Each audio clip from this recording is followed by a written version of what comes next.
Three, two, one, and we are almost a go.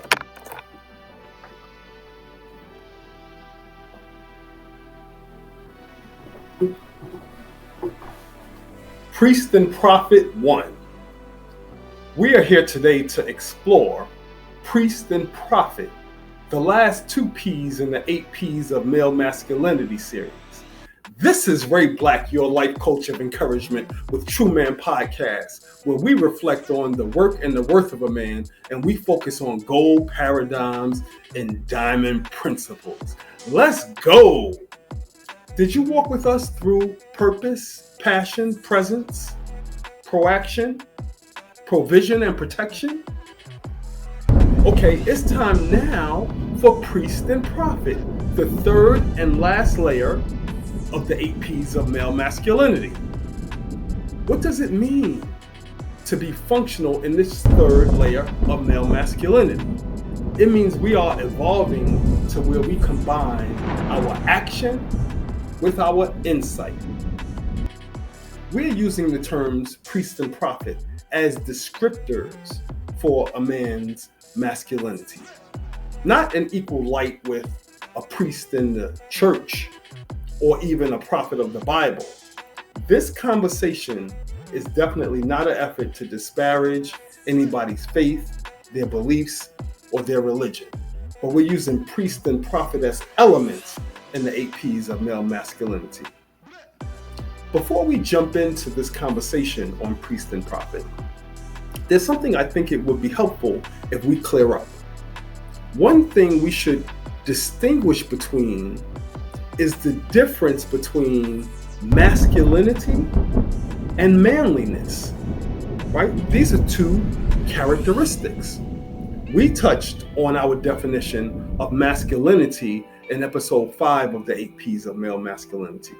But it's worth repeating that masculinity is simply the behavior of a man whose focus is to bring chaos down to manageable levels and establish order. Remember that? The abridged version is how a man manages chaos and establishes order. This definition is broad enough to allow for each man's personal manner of expression. Simple, but profound. Manliness are those traits that signal to the world and people around us that masculinity may be found in us. Those are the attributes usually attributed to masculine men. Stoicism is a big one, as are the physical presence of a man, maybe his deep voice, his competitiveness, and those personal characteristics that make him who he is, his facial features, his physical build, grooming style, and the like.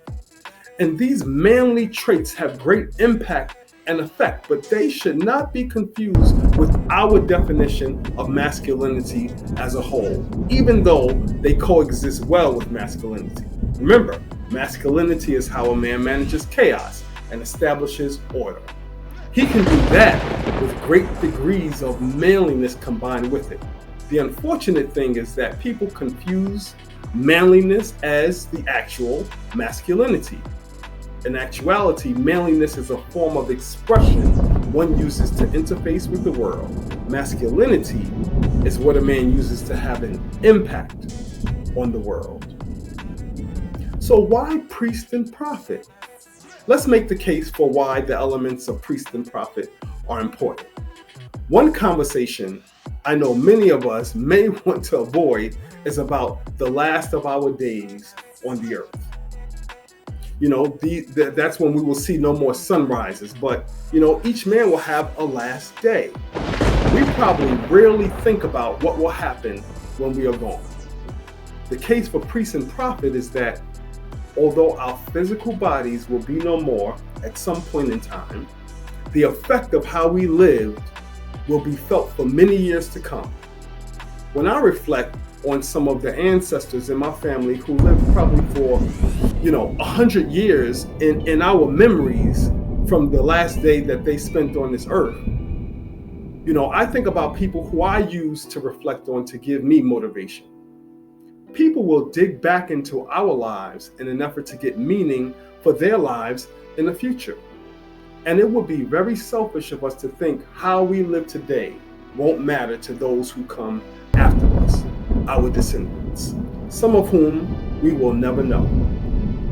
Imagine if you had that one ancestor who intentionally spoke directly to you about how you live your life, and they are a part of your bloodline. Priest and prophet then will showcase the voice we develop and the actions we take that have and will have a profound effect on the lives of people that we come in contact with.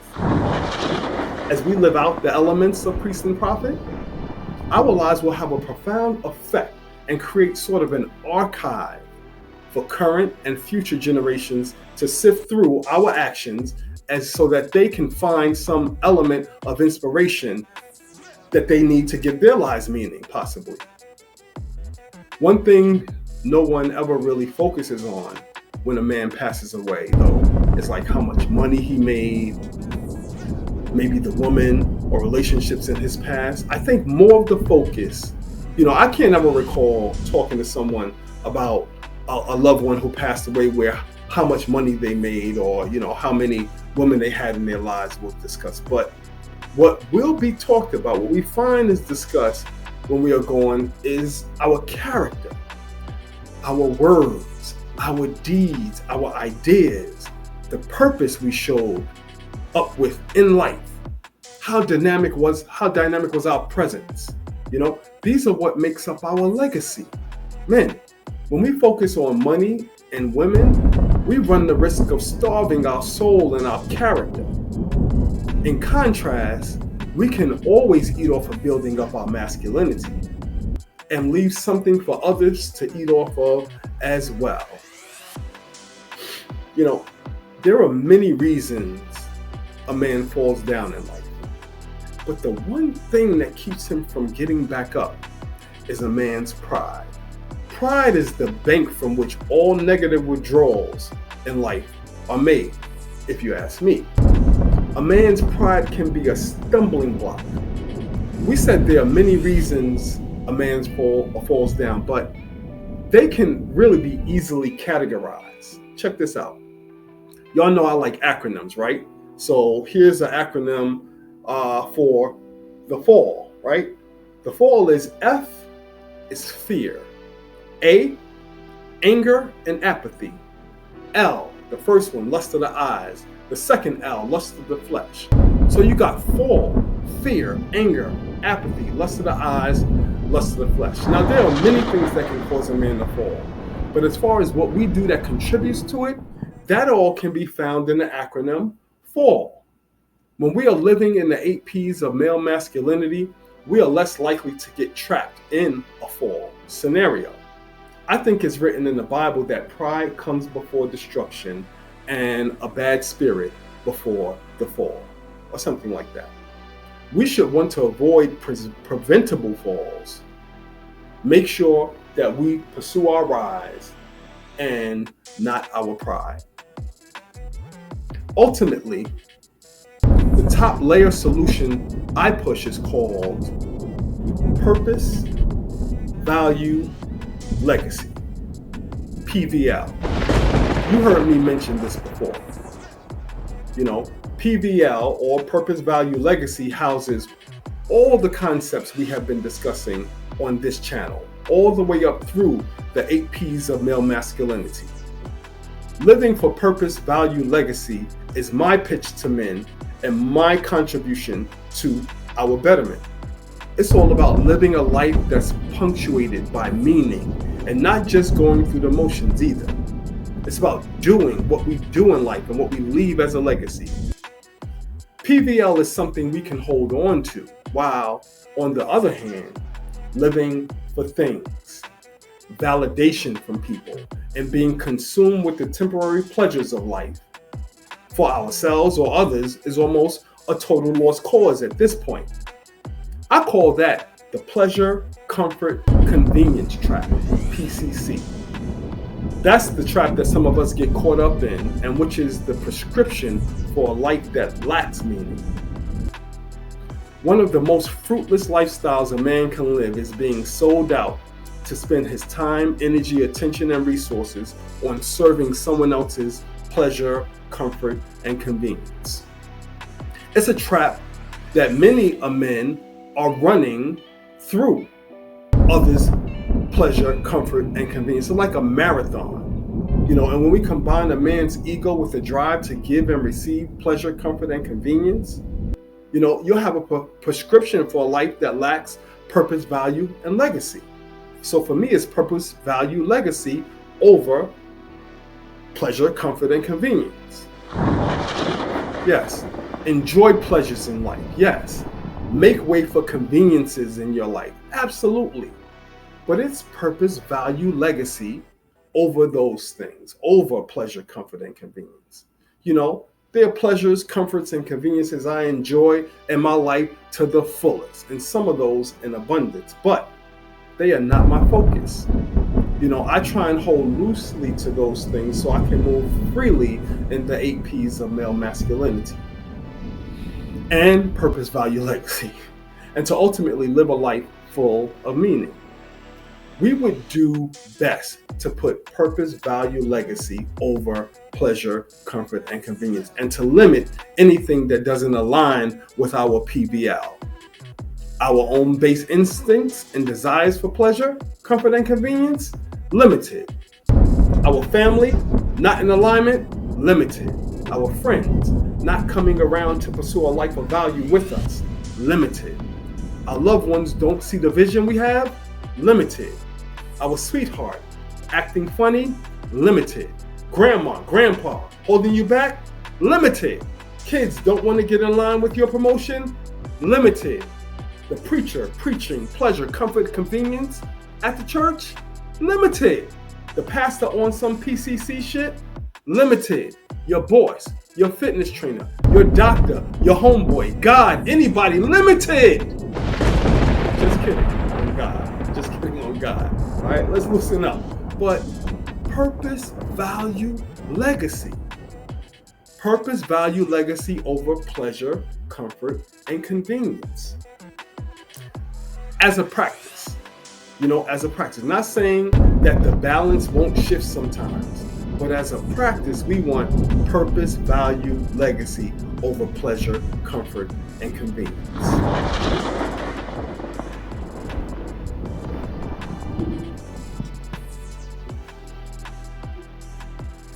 With that said, let's get into priest and prophet, the third layer of male masculinity.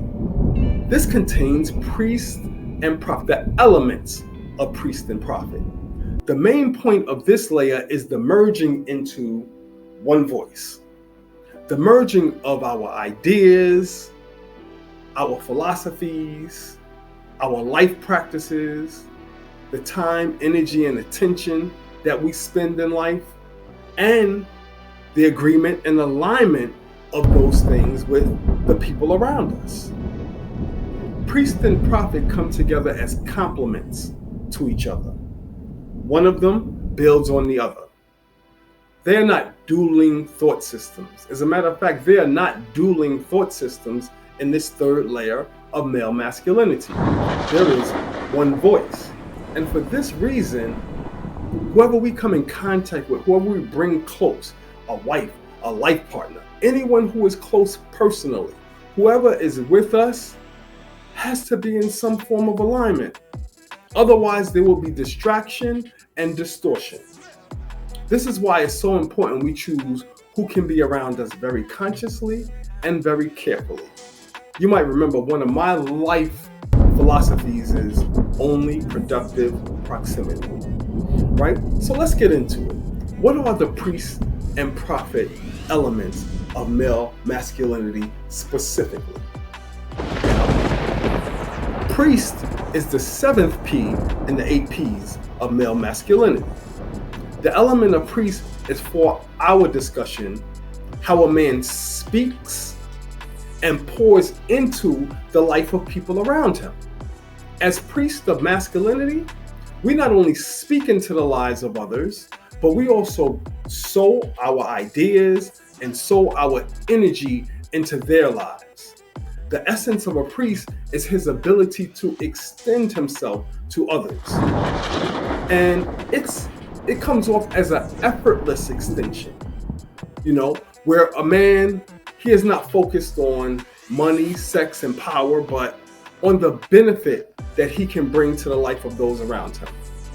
This is not some do-goody idea for a man to be taken for a sucker.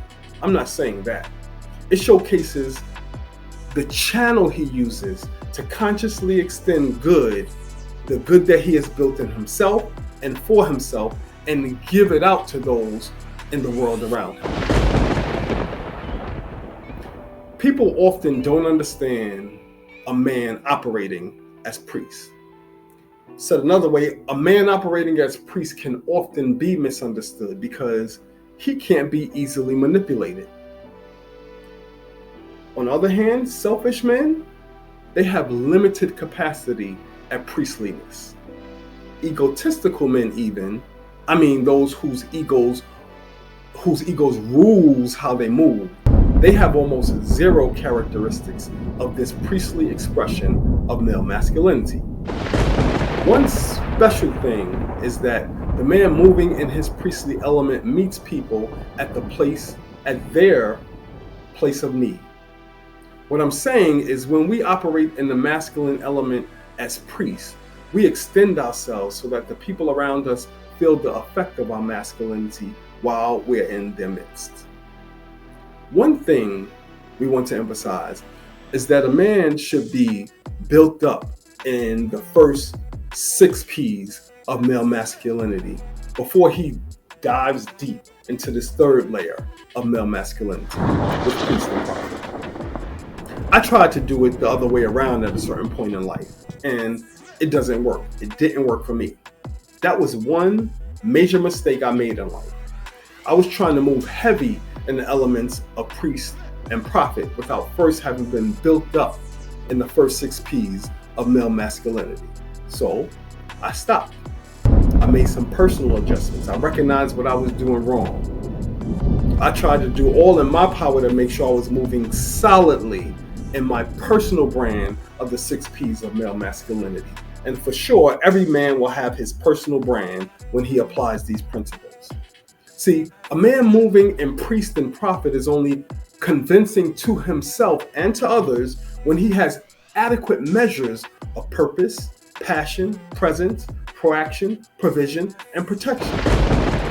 When I was underdeveloped in those elements of masculinity, I was doing a disservice to myself and to those who are looking for me to be fully developed in my masculinity, okay, and my self-awareness.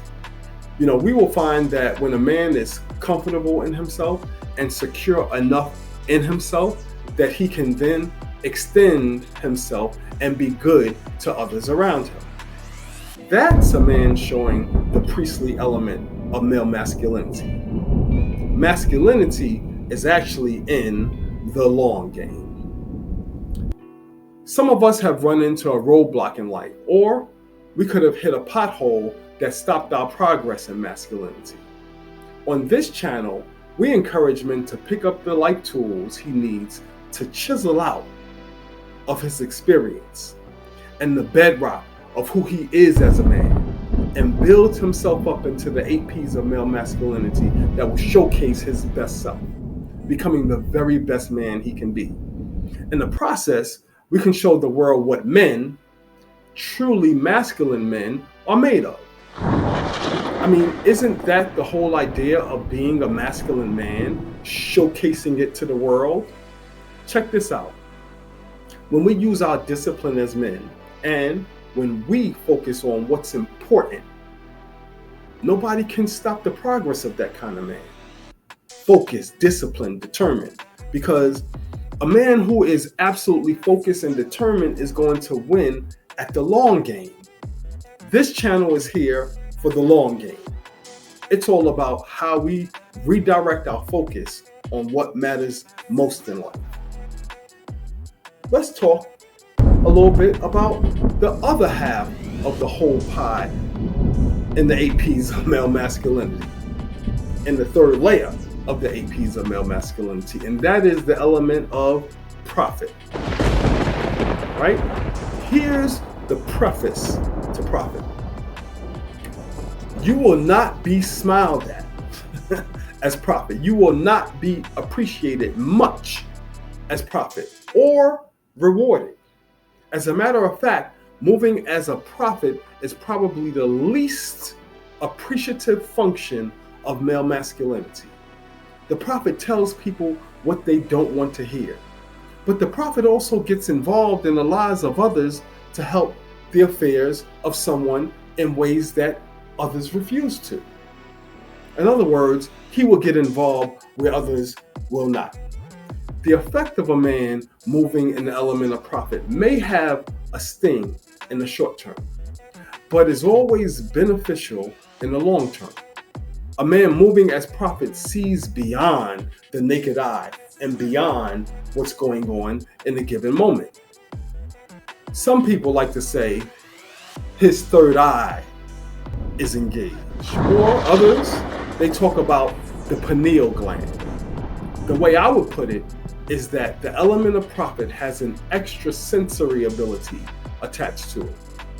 And the man who embraces the role of prophet or the element of prophet uses that extrasensory ability to move in the world and help others see beyond their own limitations.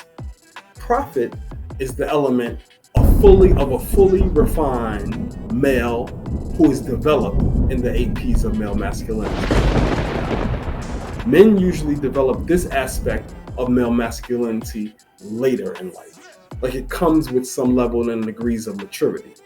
Some harness it earlier, but most do this later in life. On this channel, we want to see men develop this ability as early in life as possible. As prophet, it's the way we get involved to inspire others around us to have a new mind of awareness, to have a new mind of understanding, of belief, of insight, of inspiration. A prophet gets involved and helps set the stage for someone else's elevation. He has the power to communicate and contribute to transformative change in another person's life. And his involvement opens up their eyes to see what's possible in the world around them in a way they have not seen before. A prophet perhaps sees things in those people that they have not ever realized or been told before. He pulls up alongside of them to help people refresh their perspective, refresh their insight, refresh their energy, refresh their push, their drive and motivation. However, this is really not a glorious task and one that is not easily carried out. You know what's at the center of effectiveness for the man moving in the element of prophet? Trust is at the center of a prophet's effectiveness. And right along with trust is believability. Trust and believability are the two legs of a man moving in the element of prophet that he can stand on. Without these two, as the saying goes, his legs are cut out from under him. Build trust and credibility, and then move in the element of prophet. The man operating in the element of prophet is always remembered for what he has poured into somebody else's life. Okay, here's the life application. We're going to get into the life application and educational part of this conversation, where we go into how these apply in our lives. Let's talk a little bit about selfless masculinity. Okay? Selfless masculinity. Only a man who has developed to the point of being selfless can operate in this third layer of male masculinity. Men with unchecked egos can't even really begin to operate an element of priest or prophet. You know, we should not let them try and tag this conversation that we are having as toxic masculinity, because truth is, we undercut that argument by making a clear distinction between masculinity and manliness and what we are talking about here with selfless masculinity. When we see a man showing a selfless masculinity, we also see him showing the ability to exercise detachment from the world and from worldly things. Remember, I said that I hold pleasure, comfort, and convenience loosely. This is a crucial tactic and skill for the high-functioning masculine man, holding pleasure, comfort, and convenience loosely. We even see this characteristic in men of great wealth. Often, they don't hold tight to pleasure, comfort, and convenience, or they hold it loosely. They engage with it, they consume, right? But it's a loose consumption. That is, unless they still have not conquered it and it rules their life and their world. There are some wealthy men who need to listen, I believe, and adhere to this discussion on purpose, value, and legacy, and the mindset and lifestyle that it purports. Isn't there a parable of Jesus talking to a young ruler who asked him, what must he do to enter the kingdom of heaven? I remember that parable in the Bible, and in that parable, I think Jesus is reported to have said that you have to sell all you have and come follow me. That's a call to detachment. Now, I'm not one who believes we are called to surrender all we have in order to have a standing before God. I'm not selling that, but I don't think that was the point of the parable. The lesson of that story was detachment. Detachment to anything that will get in the way of our full development. In the same way, selflessness and detachment are hallmarks of a man walking in the fullness of the 8 P's of male masculinity and are cornerstones of the elements of priest and prophet. Once a man builds himself up in the third layer of male masculinity, he has essentially fulfilled his purpose as a man. We can ask for no higher honor than to have been able to find and fulfill our purpose up through priest and prophet, and to leave this world with a legacy fulfilled in them. This is reflected in the man who has his shit together. And this is reflected in the man who can be relied upon to be a lighthouse whenever and wherever he shows up. People know that when this man is called upon, things are going to get solved. Things are going to get done. Things are going to get moved. There's going to be a shift. His involvement will be a game changer. It's the gift that we have that keeps on giving. I'm reminded regularly of the power I have to affect change in the lives of others through my example and my involvement in their life. And to this end, I live a life focused in on these 8 P's of male masculinity. There's actually a life development cycle for the 8 P's of male masculinity.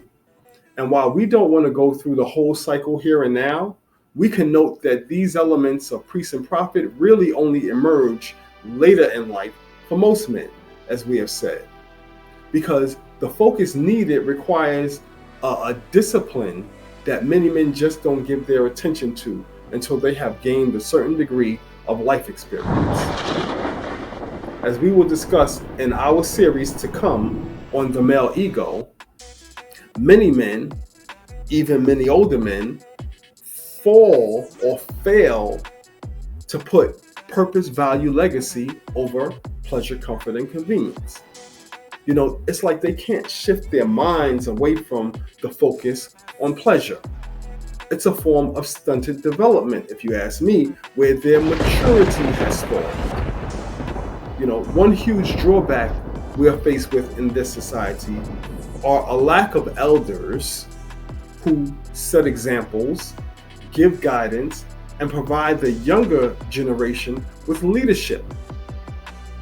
And that's because often, even in our older years, we are trying sometimes, and some of us, to hold on to our younger selves. I've had to go through this transformative experience. And as we mature as men, the best thing we can do is let go of chasing what we used to chase in our younger years and develop in the fullness of the 8 P's of male masculinity. We're closing. Here's to men supporting men. As men, we often deal with our hardships in private, even as we show outward strength to the world. A lot of men suffer in silence, and no one really connects with our inner struggles or how we are managing in life. I believe men must support each other, especially when it comes to the burdens that we can't show to the world. But connections like that, where men support each other, these must be built upon mutual trust and mutual respect. Wherever we find real trust between men, between groups of men even, you're going to find well-developed male masculinity, whether it's in people or in a culture. That's why I created TRU-Man podcast, to be a platform where men can come find a relatable place to support each other, and find content that helps us along the way in life. On this channel, we encourage each man to follow his own unique quest towards male masculinity. And we offer the 8 P's of male masculinity as a framework he can use to build himself up. That's about what we have today. Today we reflected on the 8 P's of male masculinity, and in the third layer, the elements of priest and prophet. We focused on purpose, value, legacy over pleasure, comfort, and convenience. We made the distinction between masculinity and manliness, talked about trust and believability in the elements of priest and prophet, how we put order over chaos, how we practice selfless masculinity and detachment in the elements of priest and prophet. And finally, we want to encourage men supporting men. With these, you are encouraged to carve out your own unique mark on the world with this understanding of male masculinity. Until next time, this has been Ray Black, your life coach of encouragement with TRU-Man podcast, where we reflect on the work and the worth of a man, and we focus on gold paradigms and diamond principles. Family, let's go!